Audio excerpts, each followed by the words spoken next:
back into it. We talked about the fall, the nature of God, the Bible. We've covered a lot of issues. We're going to continue that vein, talking about sin and the effects of sin. I'll tell you, man, that's another area where it's just downplayed, even in the churches, because, you want people kind of talk about sin, like Jackie said, fire and brimstone, and here's what you get. But man, that's the reality of it. And the thing is, when we try to modify it, try to make it real light, it doesn't glorify God or really help the people, because sin is bad. Yeah, it's that bad. And when you teach what the Bible actually teaches regarding sin, it makes the grace of God that much better. Like how it shows how undeserving we really are of His grace, how deserving we are of punishment. But here's God who loves us in spite of that. So that's why. It's one of the reasons where we don't want to skip when it comes to sin. Although I'm not going to give a full break. I'm going to basically skip today on it, just because of our time. But anyway, and we've talked about sin throughout this time. You've seen the fall, the nature of it. The idea, something very important to grasp, and what Christians believe, what Christianity teaches, is that we are sinners by nature and by choice.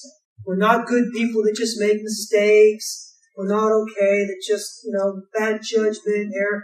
The Bible paints a picture. It's a lot harsher than that. We are sinners. Okay?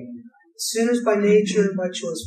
I think one of the quotes is we're not sinners because we sin because we're sinners. That's it. That's what the Bible teaches. So when we talk about by nature and by choice, it means our connection to Adam, who we just talked about, and also in our lives, man. You know yourself, right? Every time. Even little kids, poor little innocent kids. Little innocent kids? Oh, ask Leela. She's not here right now. She works with poor little innocent kids. We see the sin nature in them as well. So it's a degree of innocence. But according to the Bible, nobody's innocent. We're all sinners. Adam's our representative. We talked about that through one man, sin entered the world, and so all have sinned. As we're born into that.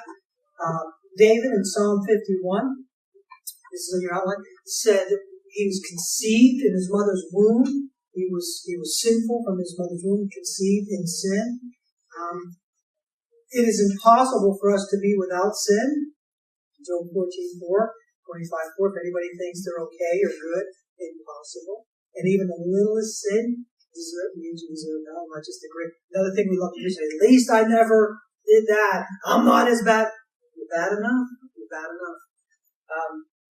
Every sin deserves the wrath and punishment of God. And death is the evidence of our sinful nature, right? The punishment for sin has always been death. In that day you eat of it, surely you will die. Adam and Eve didn't die right away physically. The Lord could have judged them, and that could have been it.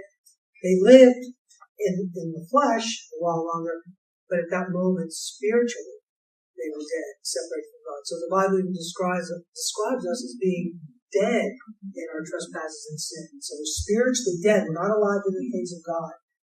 Made in His image, we can still relate to certain things, but ultimate things, in terms of salvation, we're dead in our trespasses and sins until and unless He opens our eyes. So by nature, we're sinners. We all die. And that's it. Physically as well. By choice, these are types of sins that we commit. It's good.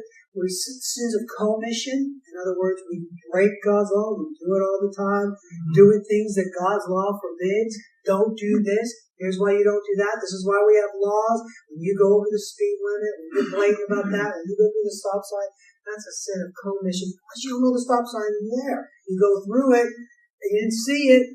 It's still it's omission. Like, okay, I didn't know it was there. That's commission. You broke it. I'm sorry, that's commission. You break the law. Ignorance is no excuse. Okay? Luke's like shaking his head. No, Dad, no. These are the things that we do what God forbids. What He forbids? No fornication. We break that law. Lying, stealing. We're sinners by choice. We choose to sin. And I'll tell you, R.C. Sproul taught this straight on. That moment that you sin, you desire that sin more than you desire obedience to God. That's really the heart of commission. You know it's wrong. You know it's sinful. But there's just certain things you're going to do anyway. You're just going to cross that line anyway because at that moment you want to satisfy yourself. You want to obey God. Sins of commission. Sins of omission. These are not doing what the law requires, not doing the things we ought to do, not worshiping God as we ought to. The first few commandments, especially the first commandment, we don't bring our worship, we're not thinking of Him as we ought to, not doing what we should be doing, things that the law requires, not doing the right thing when we know it's the right thing to do. Don't do it. That's a sin of omission. I'm not going to do this because I don't want to put myself in harm's way or whatever.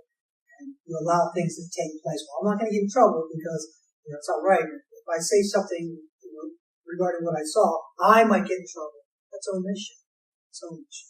You're not doing what you're supposed to do. You're not upholding the law of God. Different words, and there are like at least 24 different words in the Bible that describe sin. It's really cool because you can say, well, I'm not that, I'm not that. But as you go down the list, you can't say, well, I'm not that. Well, yeah, it gets you one way or it's gonna get you somewhere along the line.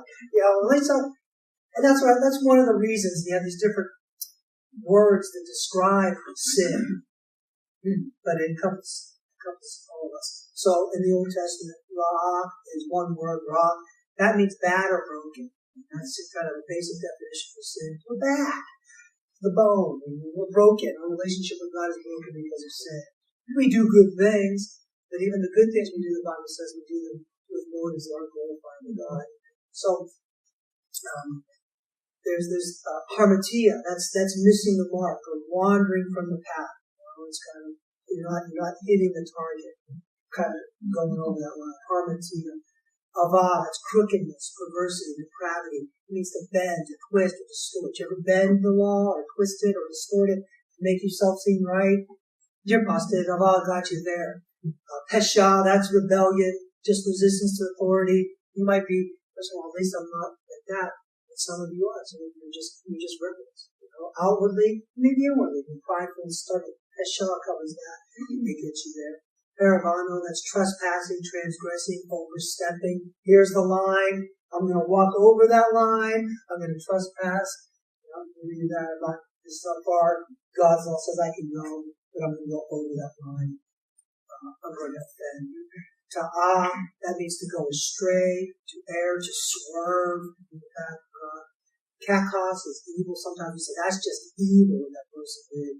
Wrongdoing, intrinsically evil. All these kinds of words speak to are used to describe something. Like I said, there's at least 24. So as you go through these, you get a good picture. Like, yeah, okay, I see it. I can't escape it. I'm a sin. Basically, tells us the types of sin. But with that, and again, with this topic of sin, I wish I had an hour to do because we really want to talk about our depravity. Every aspect of our being is affected by sin. There's not one part of your being, my mind. No, our mind is affected by the fallen by sin, so we need to distort things. Our heart, that's where Jesus says, sinfulness comes from motives, acts. It comes from the heart. Every part, even we die, every aspect of our being, our nature is affected by sin. We are sinners.